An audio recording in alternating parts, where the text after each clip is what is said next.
Então, quando nós olhamos para esse texto, nós vemos aqui Jesus Cristo como sendo a iniciativa divina. E isso é muito interessante, porque em todos os outros milagres, as pessoas chegam até Jesus e pedem para serem curadas, né? No primeiro milagre, Maria chegou para Jesus e disse: acabou o vinho. No segundo milagre, o oficial do rei Herodes chega para Jesus e diz: desce junto comigo porque o meu filho está à morte, está morrendo. Vamos, Jesus. Aqueles 10 leprosos, eles veem Jesus e eles gritam e eles pedem por socorro. E Jesus os cura. Mas aqui é Jesus quem vai. Diz o texto que, passado o tempo, Jesus subiu para Jerusalém. E antes de entrar em Jerusalém, ele vai em Betesda. Ele vai em um desses 5 pavilhões e chega nesse lugar onde está um homem. Jesus entra pela porta das ovelhas, que era uma porta aonde eles levavam e entravam com as ovelhas que seriam sacrificadas, e Jesus Cristo vai diretamente naquele homem e faz uma pergunta: você quer ser curado? Ao contrário do cego que estava gritando à beira do caminho em Jericó, que quando ouviu falar que Jesus vinha, começou a gritar: Jesus, filho de Davi, tem compaixão de mim. Esse homem, Jesus chegou para ele e disse: você quer ser curado? Então esse é o único milagre no Evangelho de João, aonde Jesus Cristo vai chegar para a pessoa e oferecer a cura, revelando ele então ser a iniciativa divina. A título de introdução ainda, meus queridos, eu acredito que você já deva ter enfrentado algum problema na sua vida que parecia não ter solução, né? E se eu pedisse para a gente levantar a mão, quem aí já enfrentou um problema que parecia que não ia ter solução? A grande maioria da plateia ia levantar a mão, porque todos nós já passamos por essas situações. Todos nós aqui já sentimos como se a nossa esperança tivesse sendo drenada e aos poucos tivesse indo embora. E este encontro de Jesus com esse paralítico vai descrever exatamente esse sentimento. De um lado está Jesus, de outro lado está um homem que já não tem mais esperança.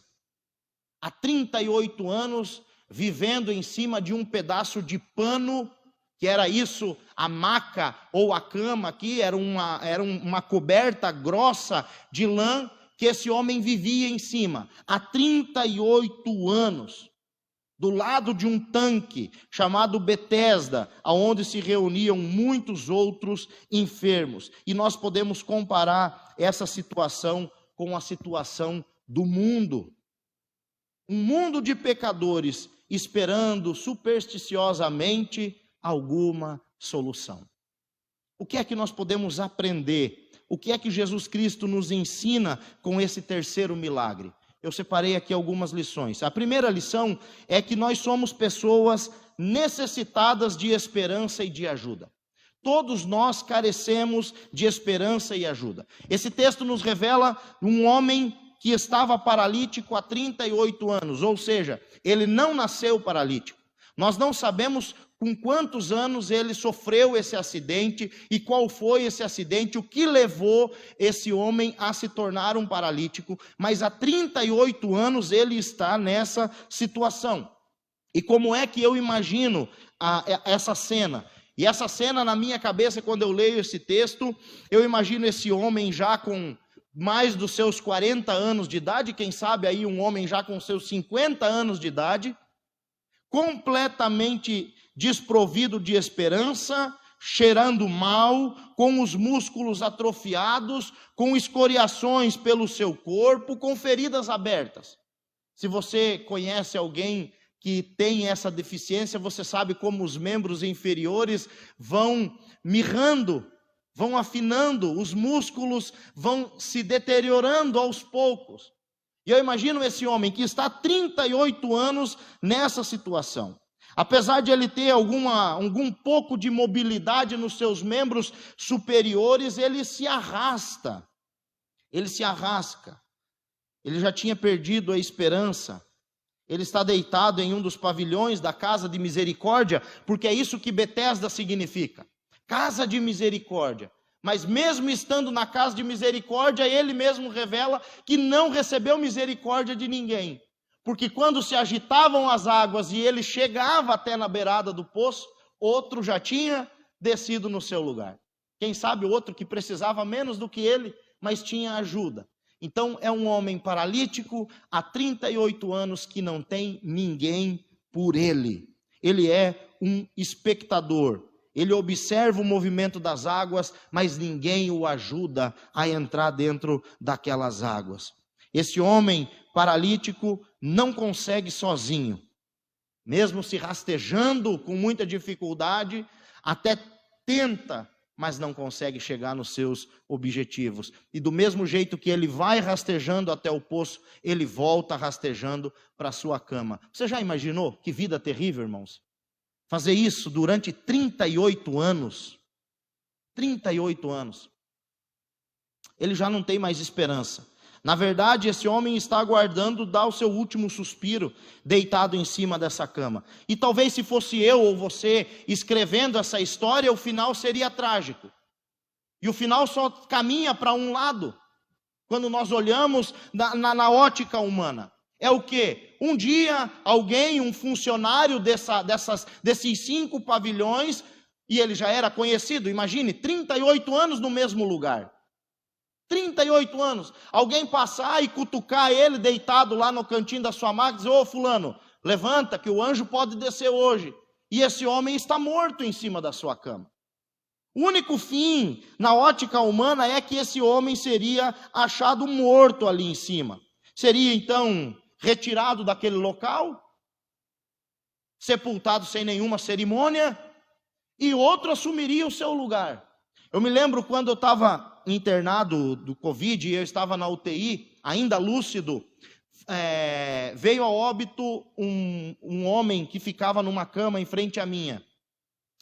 E isso me chocou muito.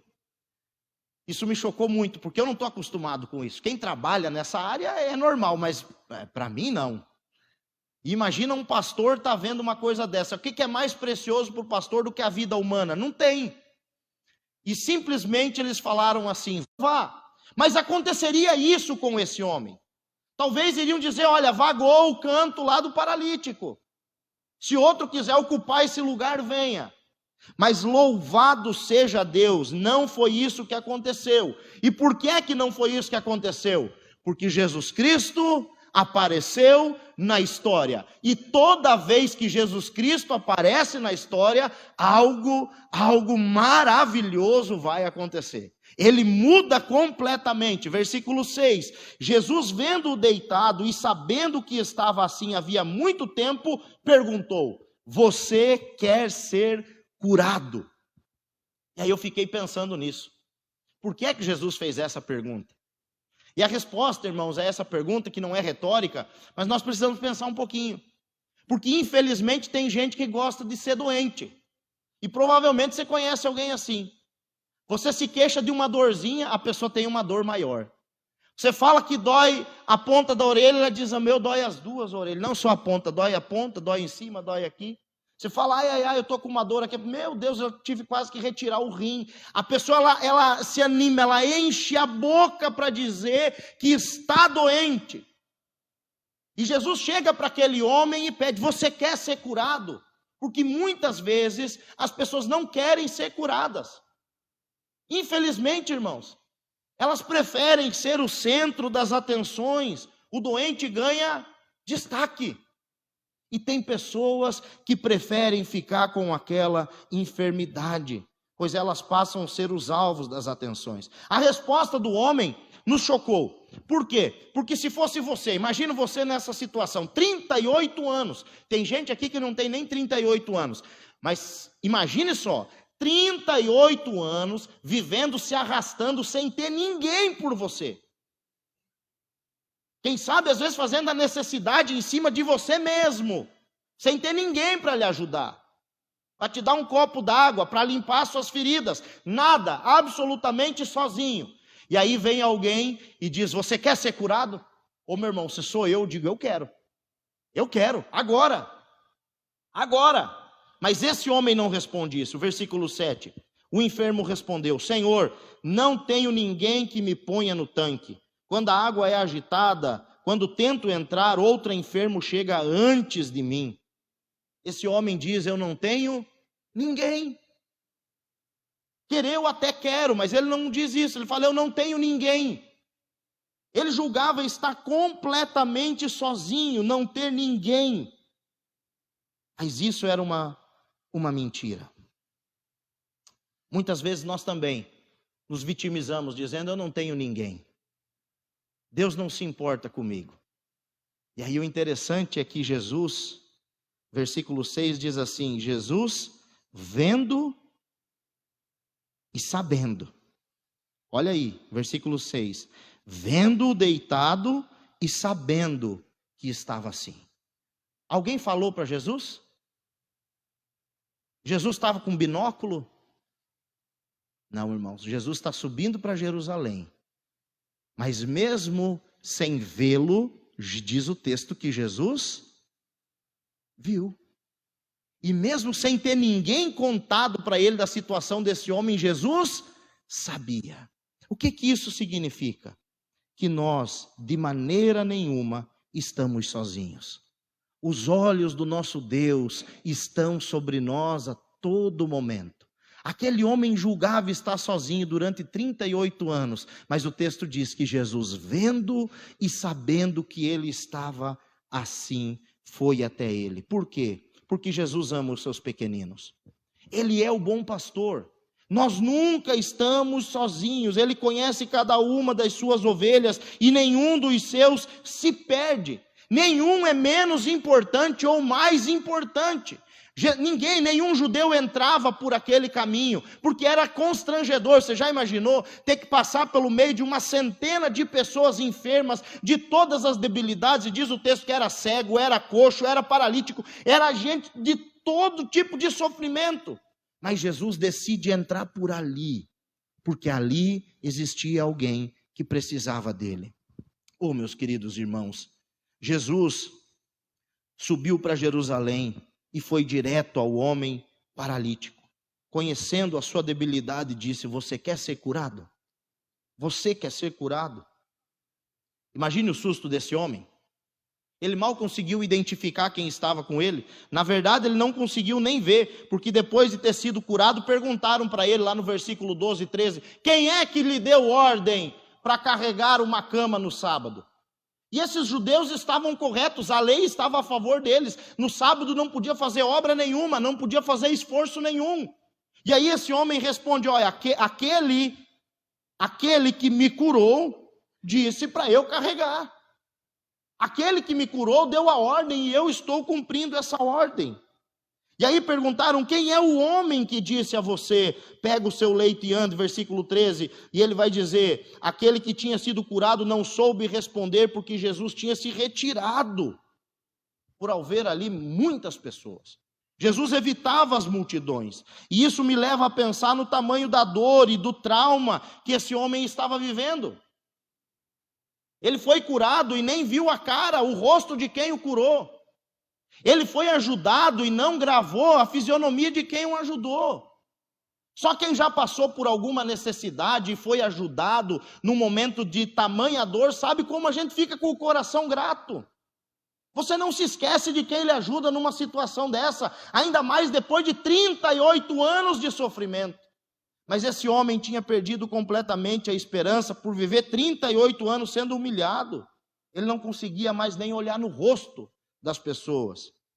Imagine só, 38 anos suplicando por ajuda, 38 anos buscando por misericórdia na casa da misericórdia, mas ali não encontrou misericórdia nenhuma, ninguém nunca lhe estendeu a mão.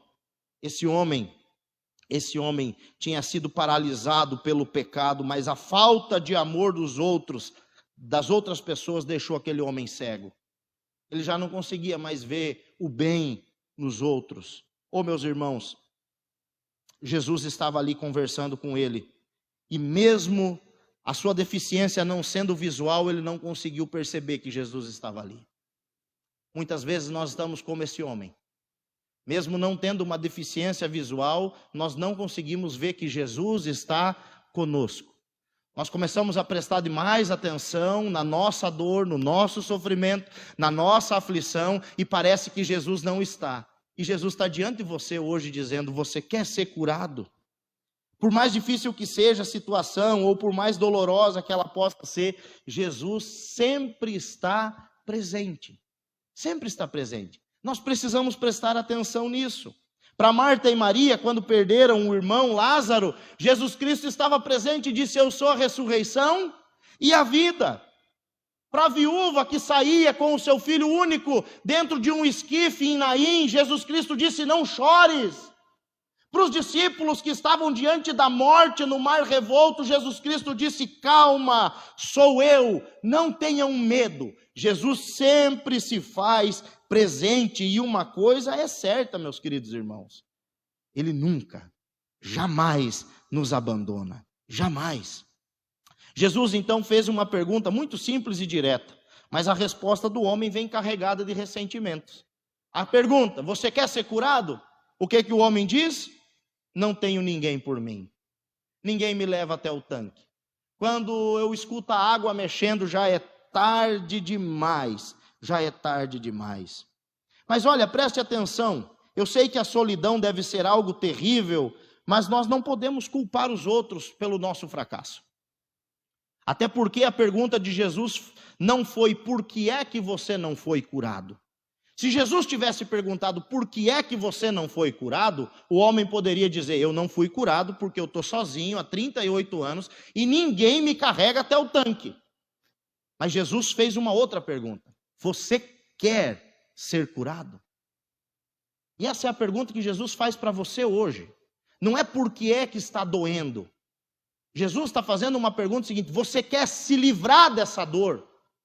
Você quer deixar isso para trás? Você quer que eu sare essa ferida? Eu não quero saber quem causou, o que causou, qual foi o motivo ou a causa. Jesus está oferecendo a cura e não pedindo o porquê. Tem horas que não é o porquê que vai adiantar, mas sim aceitar o que Jesus quer fazer nas nossas vidas. E Jesus fez uma pergunta: você quer ser curado? Porém, esse Senhor já não se sentia tão importante, nem se sentia amado. Diante da pergunta de Cristo, o homem não conseguia responder: eu quero ser curado, mesmo sendo esse o alvo da vida dele. Por isso ele foi surpreendido por uma ordem direta, que está aí no versículo 8. O que é que Jesus Cristo fala? Levanta e anda. Versículo 8. Então lhe disse Jesus: levanta-te, toma o teu leito e anda.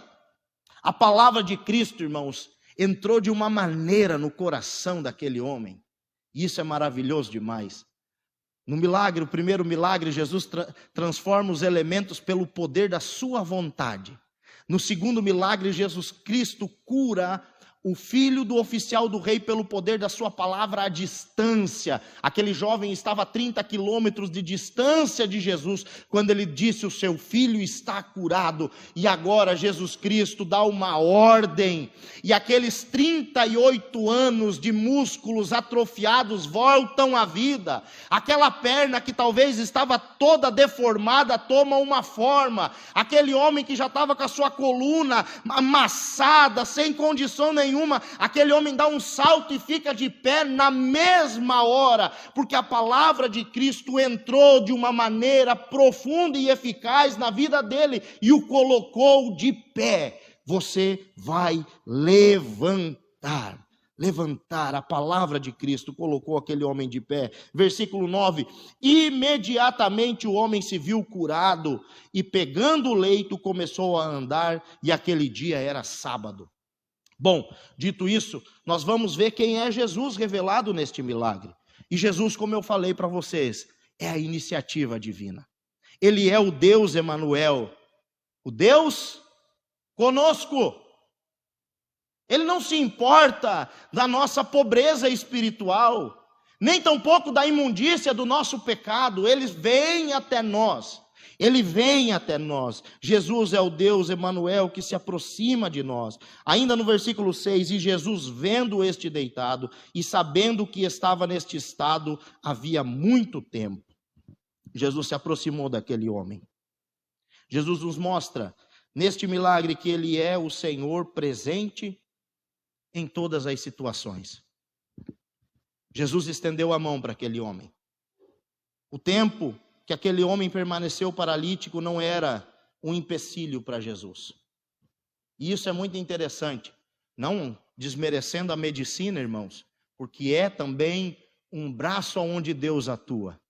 Mas muitas vezes nós ouvimos essa palavra aqui: se você tivesse começado o tratamento antes, talvez teria uma chance. Se você tivesse se precavido antes, talvez daria certo. Se você tivesse iniciado antes com o antibiótico, talvez não precisasse entubar, não é? É sempre o tempo. É sempre o tempo. E aqui Jesus está diante de uma causa impossível. É 38 anos de paralisia. 38 anos de ferida, tanto na alma quanto no corpo. E uma palavra de Jesus: levanta, colocou aquele homem de pé.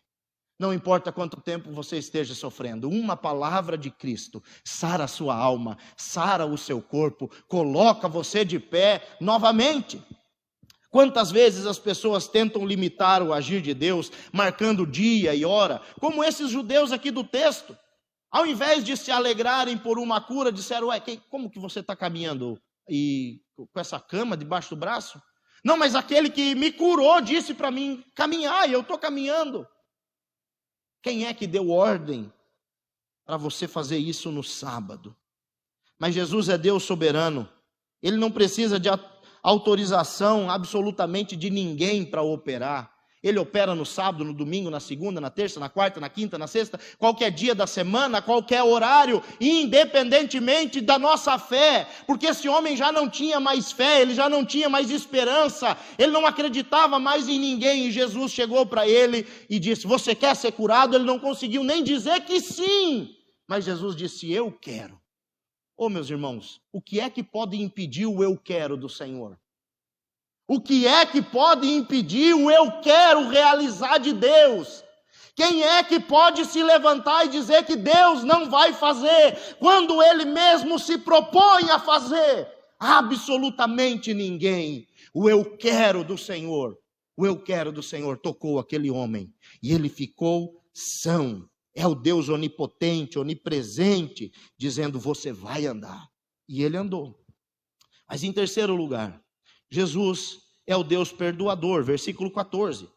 Depois Jesus o encontrou no templo e disse-lhe: eis que já está são, não peques mais, para que não te suceda alguma coisa pior. Aqui Jesus não está fazendo uma advertência genérica, do tipo: nós precisamos abandonar o pecado. Jesus está fazendo uma advertência pontual. Uma advertência pontual. Jesus sabia, e aquele homem sabia, qual era o tipo de pecado que ele cometeu, que levou ele a ficar 38 anos paralítico. E Jesus está dizendo para ele, advertindo ele: não peques mais, para que você não viva algo pior na sua vida. Eu preciso dizer, nem todo pecado, nem toda doença é consequência de pecado. Muitas vezes pessoas boas adoecem. Nós vemos, por exemplo de Timóteo, que tinha provavelmente uma úlcera no estômago. O apóstolo Paulo, um espinho na carne. Pessoas boas sofrem com doenças. Mas muitas doenças são consequência de pecado. São consequência de pecado. É bom que está sendo gravado, porque nós estamos aí no carnaval. E vocês vão ver, depois da quarta-feira de cinza, quantas doenças de consequência de pecado vão surgir. Em quantas pessoas e jovens que estão vivendo dissolutamente aí fora. Existem doenças que são consequências de pecado. E Jesus pontua isso. Nós não sabemos qual era o pecado desse homem. Mas ele cometeu um pecado que acarretou para a sua vida um juízo de Deus de 38 anos de paralisia. E Jesus, ao encontrá-lo, diz: não cometa mais esse tipo de pecado, para que você não viva coisa pior. Jesus intencionalmente foi ao encontro desse homem duas vezes. Ele é a iniciativa divina. A primeira vez no tanque de Betesda, quando ainda ele era um paralítico. E a segunda vez, intencionalmente, Jesus vai ao encontro do homem no templo para o advertir. Veja aí no versículo: Jesus encontrou-o no templo, ou seja, Jesus saiu à procura dele. Não foi um encontro ocasional. Dobraram uma esquina e se encontraram. Não foi isso. Jesus procurou esse homem para curar. E Jesus procurou esse homem para advertir. Jesus procurou esse homem para abençoar. Mas Jesus procurou esse homem para corrigir. O mesmo Jesus. O mesmo Jesus. E aí, quando Jesus o encontra no templo, Jesus dá um alerta para ele sobre as consequências do pecado. E aí Jesus diz, olha, não cometa mais esse tipo de pecado, porque você pode viver coisa pior. Você já imaginou? 38 anos de paralisia? O que é que pode ser pior do que isso? 38 anos deitado sobre uma maca, com os membros atrofiados, 38 anos de dor, esquecido por todos, abandonado por todos, 38 anos vivendo sem ninguém. O que é que pode ser pior do que isso? E eu respondo para você o que está aqui nas entrelinhas: a condenação eterna. E Jesus Cristo encontra aquele homem e diz, tome cuidado. Deus exerceu misericórdia, mas não peques mais. Não peque mais, porque existe algo muito pior do que um castigo físico. Existe algo muito pior. Por isso, o homem foi advertido a abandonar aqueles pecados que atraíram o juízo de Deus. Nós devemos notar, meus queridos irmãos, um paralelo do comportamento do homem. Isso é muito importante, entre o primeiro e o segundo encontro com Jesus. No primeiro encontro está lá o homem sem esperança, 38 anos, deitado na maca. Não é esse? Paralítico. Jesus cura ele. Esse homem sai alegremente e vai para o templo. Por que ele vai para o templo? Porque uma pessoa com deficiência não podia entrar no templo. Então ele vai agradecer a Deus, ele vai prestar o seu culto, ou ele vai mostrar para alguém que ele está curado, ele vai encontrar alguém, não sei, ele vai para o templo. No segundo encontro, agora dentro do templo, o homem que já tinha sido curado foi advertido. Versículo 14. Jesus confrontou o comportamento daquele homem. Jesus confrontou aquelas atitudes pecaminosas que atraíram o juízo de Deus sobre a vida dele. E qual foi a reação do homem? A primeira reação é levantar e sair alegremente. Qual foi a segunda reação do homem? É essa mesmo. Ele não esboçou nenhum sinal. Não tem nenhum versículo dele dizendo é verdade, Senhor. Eu nunca mais vou fazer isso. Eu me arrependo, Jesus. Obrigado porque o Senhor me encontrou e me corrigiu. E esse homem muitas vezes reflete a nossa imagem. A imagem daqueles que amam receber os milagres. A notícia boa. Olha, você foi promovido. Você viveu o sobrenatural, e aí você pula, e você vai no templo, e você se alegra, e você carrega a maca como se fosse um troféu, dizendo, está aqui, Jesus me curou, está aqui o exame, eu mostro para quem quiser, está aqui, Jesus me curou, eu fui curado. Glória a Deus por isso. Mas aí Jesus vem até você e diz, larga esse pecado. Larga esse pecado que você sabe que você está cometendo. Abandona essas atitudes que arrastaram o juízo de Deus sobre a sua vida. E é como se a palavra de Jesus entrasse em um ouvido daquele homem e saísse pelo outro. E diz o texto, versículo 14, versículo 15, e o homem se retirou e disse aos judeus que tinha sido Jesus que o havia curado. O homem não esboçou nenhum sentimento de gratidão ou de arrependimento quando foi confrontado pelo Senhor. E muitas vezes nós estamos nessa mesma situação. Abraçamos o bem de Deus com prazer, como fez a mulher de Jó, mas a correção do Senhor nós não queremos. E esse homem fez a mesma coisa. Ele se retirou sem dizer nenhuma palavra, pelo contrário, foi até os opositores de Jesus e disse, olha, descobri quem foi que me curou. É Jesus. Foi Jesus quem me curou. Foi Jesus quem me curou. Isso leva talvez ao ponto mais tenso do sermão, aonde é revelado para nós o objetivo do milagre. Versículo 16. E por isso os judeus perseguiam Jesus, porque fazia essas coisas no sábado. Mas Jesus lhe disse, meu pai trabalha até agora e eu trabalho também.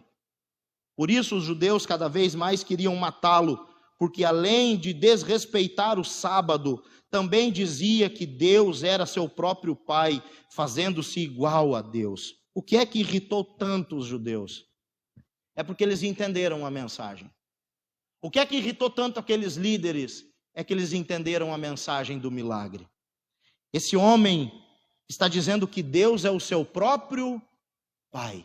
Não de uma maneira geral, no sentido de que Deus é o nosso Pai, Deus Criador, não. Ele está dizendo, Deus é o meu Pai.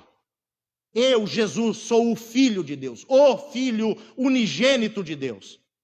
E os milagres que eu estou operando entre vocês comprovam isso. Mais do que isso, esses milagres comprovam e fazem Jesus igual a Deus.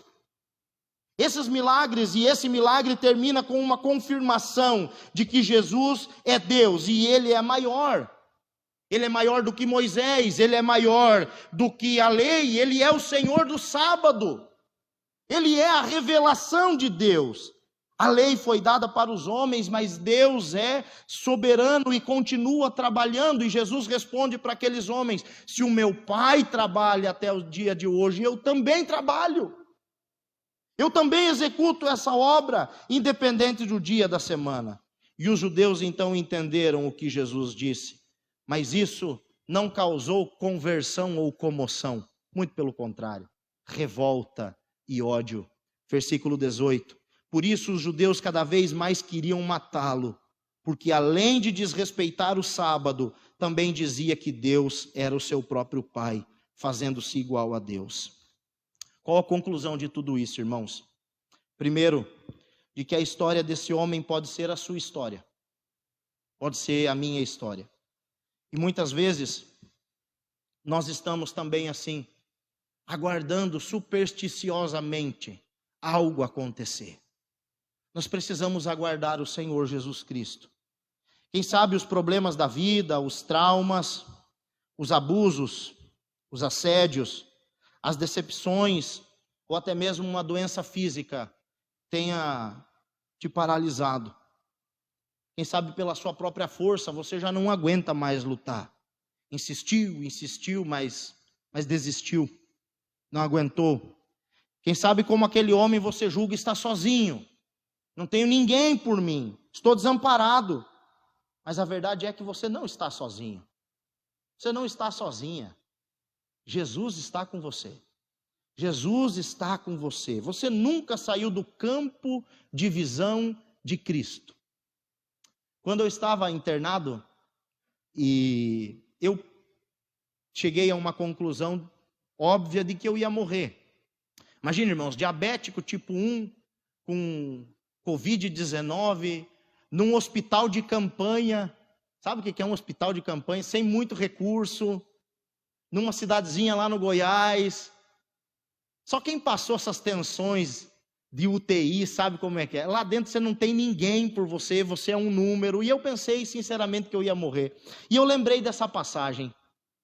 E eu orei em pensamento, eu não conseguia orar, porque eu ficava ouvindo o barulho daquelas máquinas, eu não conseguia dormir e não conseguia me concentrar. E eu orei em pensamento, eu falei, Jesus, os teus olhos sabem exatamente aonde eu estou.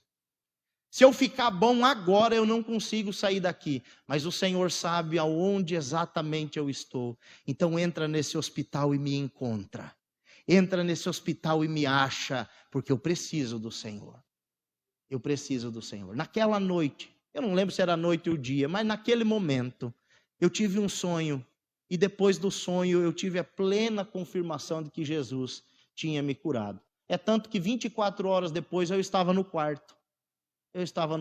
Saí daquela UTI. Você nunca está sozinho. Em segundo lugar, a pergunta que Jesus faz para você hoje é a mesma. Você quer ser curado? Jesus não está pedindo o porquê, irmãos. O porquê que você não foi, o porquê que você está sofrendo. A pergunta é simples, você quer? Quer deixar esse trauma para trás? Quer deixar essa paralisia? Quer deixar esse passado sombrio para trás? Essa é a pergunta. Eu quero, Senhor. E essa deve ser a resposta. Eu quero, Senhor. Eu quero. Em terceiro, se você sente que você é ainda um pecador, Eu quero convidar você nessa noite a ouvir a voz do Senhor Jesus. Eu sei, irmãos, que é bom demais viver milagre. Eu sou prova viva, como eu tenho falado para os irmãos. Eu já experimentei várias vezes o milagre do Senhor na minha vida. E louvado seja Deus por isso. Mas nós precisamos aceitar também a correção do Senhor. Nós precisamos abandonar alguns comportamentos. E você sabe que o Espírito Santo está falando com você. Tem coisas que você faz que não agradam a Deus. Tem coisas que você faz que estão acarretando juízo para a sua vida. Deus é amor, Ele é a iniciativa divina, mas a Bíblia diz também que Ele virá. Lá em Mateus 25. E Ele vai se assentar no seu trono e Ele vai julgar todas as nações, grandes e pequenos, fazendo distinção entre ovelhas e bodes. Você pode hoje entregar sua vida a Jesus e pedir perdão pelos seus pecados. Não negligencie como fez aquele homem de não expressar nenhum sentimento. Mas eu peço que você nessa noite, que você realmente, verdadeiramente, você entregue a sua vida ao Senhor Jesus Cristo. Como eu disse, Deus é amor, mas Ele também é justiça e nos convida ao arrependimento. Anuncie para todos. Quando você recebe um milagre, anuncie: Jesus me curou, Jesus me libertou. Mas peça perdão para que você possa dizer: Jesus me perdoou. Jesus me perdoou. E assim você vai poder dizer também para todo mundo: Jesus Cristo me salvou. Amém?